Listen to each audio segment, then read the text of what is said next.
Fujimoto's main two characters are opposites of each other. Agni from Fire Punch and Denji from Chainsaw Man are complete opposites, and in this video I want to talk about why that is and why that's important to the greater understanding of Fujimoto's works. If I was going to boil down all of Fujimoto's works into like one sentence, it would be the search for meaning in spite of suffering, and boy do his characters suffer. In Fujimoto's two serialized manga series being Fire Punch and Chainsaw Man, both of the main protagonists suffer horribly. In Fire Punch, the main character Agni is constantly burning alive in agony with no way to make it stop. In Chainsaw Man, the main character is relegated to living in a shack with nothing more than his dog and a dream for toast. He is the epitome of having nothing, and with no one loving him other than a devil, it can't really get much worse for him. So in this way, these characters are very similar, so you might ask yourself, why am I saying these characters are actually opposites? Well, the answer is because the way they deal with their suffering. Okay, so we set the groundwork, but this is the fun part.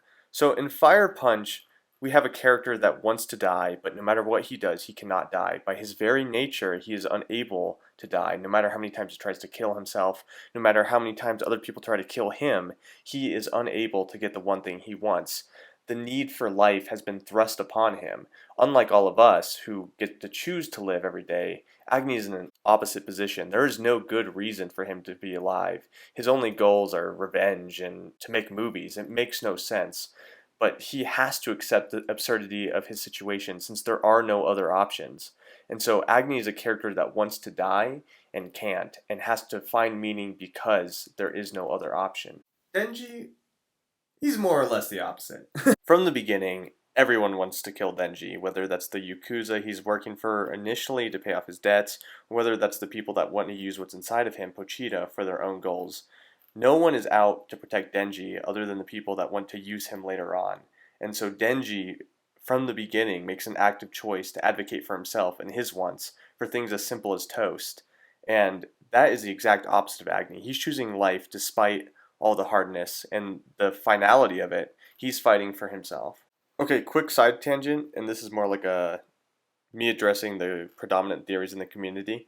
I personally do not think that Denji is traumatized or depressed or any of these things.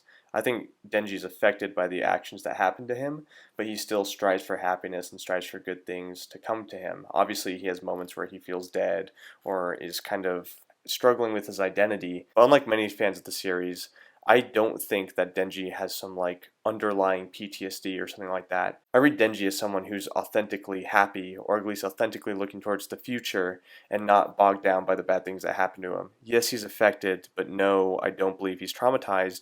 I think that adds on to this theory. Denji is an opposite character to Agni. Agni is constantly stricken by what's happened to him in the past. Well, Denji is someone who lets it go, who moves on.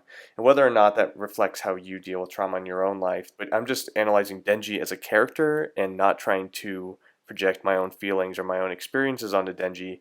I think Fujimoto is writing Denji as a character who's not fundamentally so traumatized by the things that have happened to him that he's mentally ill. Deeply affected and distressed, yes, but someone who's severely mentally ill or so taken aback by the events that have happened to them that they can't move forward, no. I think Denji is a character that takes things as they are and moves on and accepts what is and processes it and lets it go.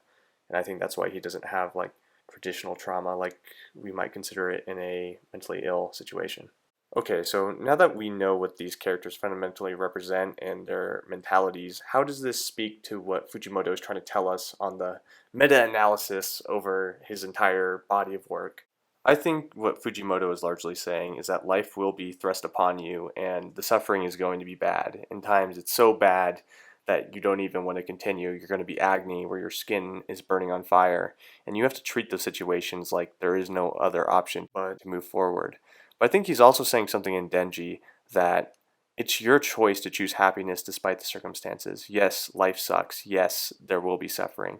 But there is something to be said that happiness is a choice. You have to choose optimism even despite suffering. It is perfectly reasonable to be bitter, but to reject bitterness and to choose something more fruitful than that is something that all of us have to do to continue in our lives. It is understandable to be bitter, but bitterness will never get you anywhere. You have to choose toast despite being owned by the Yakuza. and you have to carry on despite your skin being on fire. My name's Criminal. Thank you.